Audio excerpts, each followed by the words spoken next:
اسرائیلی فوج کی جارحیت، غزہ امداد لے جانے والے سمود فلوٹیلا پر دھاوا بول دیا۔ اسرائیلی فوج نے سمود فلوٹیلا کے ارکان کو گرفتار کر لیا۔ کئی فلوٹیلا جہازوں سے رابطہ منقطع ہو گیا۔ گلوبل سمود فلوٹیلا کے ساتھ چلنے والے جہازوں کی لائیو فیڈ بند ہو گئی۔ سابق پاکستانی سینیٹر مشتاق احمد بھی سمود فلوٹیلا پر سوار ہیں۔ آپ کو بتائیں کہ اسرائیلی فوج کی جارحیت جاری ہے۔ غزہ امداد لے جانے والے سمود فلوٹیلا پر دھاوا بول دیا ہے۔ اسرائیلی فوج نے سمود فلوٹیلا کے ارکان کو گرفتار کر لیا۔ کئی فلوٹیلا جہازوں سے رابطہ منقطع ہو گیا ہے۔ گلوبل سمود فلوٹیلا کے ساتھ چلنے والے جہازوں کی لائیو فیڈ بند ہو گئی۔ سابق پاکستانی سینیٹر مشتاق احمد بھی سمود فلوٹیلا پر سوار ہیں۔ آپ کو بتا رہے ہیں کہ غزہ امداد لے جانے والے سمود فلوٹیلا پر دھاوا بول دیا گیا ہے اسرائیلی فوج کی جانب سے۔ اسرائیلی فوج نے سمود فلوٹیلا کے ارکان کو گرفتار کر لیا۔ کئی فلوٹیلا جہازوں سے رابطہ منقطع ہو گیا ہے۔ سابق پاکستانی سینیٹر مشتاق احمد بھی سمود فلوٹیلا پر سوار ہیں۔ گلوبل سمود فلوٹیلا کے ساتھ چلنے والے جہازوں کی لائیو فیڈ بند ہو گئی ہے۔ آپ کو بتاتے چلیں کہ اسرائیلی فوج کی جارحیت جاری ہے۔ غزہ امداد لے جانے والے سمود فلوٹیلا پر دھاوا بول دیا گیا ہے۔ اسرائیلی فوج نے سمود فلوٹیلا کے ارکان کو گرفتار کر لیا۔ کئی فلوٹیلا جہازوں سے رابطہ منقطع ہو گیا۔ گلوبل سمود فلوٹیلا کے ساتھ چلنے والے جہازوں کی لائیو فیڈ بند ہو گئی ہے۔ سابق پاکستانی سینیٹر مشتاق احمد بھی سمود فلوٹیلا پر سوار ہیں۔ تو اسرائیلی جارحیت اب بھی جاری ہے اور غزہ امداد لے جانے والے سمود فلوٹیلا پر دھاوا بول دیا گیا ہے اسرائیل کی جانب سے۔ اسرائیلی فوج نے سمود فلوٹیلا کے ارکان کو گرفتار کر لیا ہے۔ کئی فلوٹیلا جہازوں سے رابطہ منقطع ہو گیا ہے۔ گلوبل سمود فلوٹیلا کے ساتھ چلنے والے جہازوں کی لائیو فیڈ بند ہو گئی۔ سابق پاکستانی سینیٹر مشتاق احمد بھی سمود فلوٹیلا پر سوار ہیں۔ آپ کو بتاتے چلیں کہ غزہ امداد لے جانے والے سمود فلوٹیلا پر اسرائیلی فوج کی جانب سے دھاوا بول دیا گیا ہے۔ اسرائیلی فوج نے سمود فلوٹیلا کے ارکان کو گرفتار کر لیا ہے۔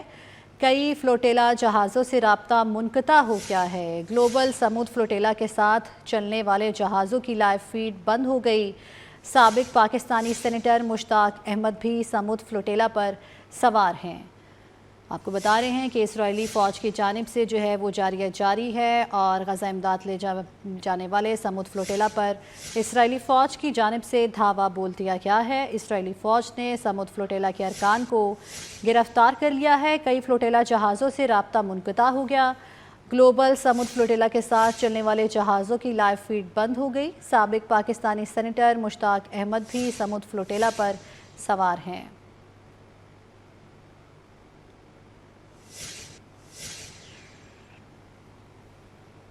آپ کو بتائیں کہ اسرائیلی فوج کی جارحیت جاری ہے۔ غزہ امداد لے جانے والے سمود فلوٹیلا پر دھاوا بول دیا۔ غزہ میں اس وقت بدترین جو ہے وہ اسرائیلی فوج کی جارحیت جاری ہے اور اب اسرائیلی فوج نے سمود فلوٹیلا کے ارکان کو گرفتار کر لیا ہے اور سمود فلوٹیلا پر دھاوا بول دیا ہے۔ کئی فلوٹیلا جہازوں سے رابطہ منقطع ہو گیا۔ گلوبل سمود فلوٹیلا کے ساتھ چلنے والے جہازوں کی لائیو فیڈ بند ہو گئی۔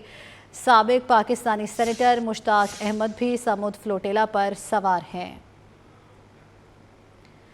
آپ کو بتائیں کہ اسرائیلی فوج کی جارحیت جاری ہے۔ غزہ امداد لے جانے والے سمود فلوٹیلا پر دھاوا بول دیا۔ اسرائیلی فوج نے سمود فلوٹیلا کے ارکان کو گرفتار کر لیا۔ کئی فلوٹیلا جہازوں سے رابطہ منقطع ہو گیا ہے۔ گلوبل سمود فلوٹیلا کے ساتھ چلنے والے جہازوں کی لائیو فیڈ بند ہو گئی۔ سابق پاکستانی سینیٹر مشتاق احمد بھی سمود فلوٹیلا پر سوار ہیں۔ آپ کو بتائیں کہ غزہ امداد لے جانے والے سمود فلوٹیلا پر بھی اسرائیلی فوج نے دھاوا بول دیا ہے۔ اسرائیلی فوج نے سمود فلوٹیلا کے ارکان کو گرفتار کر لیا۔ کئی فلوٹیلا جہازوں سے رابطہ منقطع ہو گیا۔ گلوبل سمود فلوٹیلا کے ساتھ چلنے والے جہازوں کی لائیو فیڈ بند ہو گئی۔ سابق پاکستانی سینیٹر مشتاق احمد بھی سمود فلوٹیلا پر سوار ہیں۔ آپ کو بتاتے چلیں کہ اسرائیلی فوج کی جارحیت اب بھی جاری ہے۔ غزہ امداد لے جانے والے سمود فلوٹیلا پر دھاوا بول دیا گیا ہے۔ اس وقت ہمیں جوائن کیے سینئر صحافی نوید چودھری صاحب نے، بہت شکریہ آپ کے وقت کا۔ کہیے گا اسرائیلی فوج کی جارحیت اب بھی جاری ہے، غزہ امداد لے جانے والے سمود فلوٹیلا پر اسرائیلی فوج نے دھاوا بول دیا ہے۔ جی دیکھیں، یہ پوری دنیا کے علم میں ہے کہ یہ جہاز انسانی جانیں بچانے کے لیے امدادی سامان لے کے جا رہے تھے۔ اس میں کسی قسم کا کوئی اسلحہ نہیں ہے، کسی قسم کا کوئی ایسا فرد نہیں ہے جو اشتعال پیدا کرے۔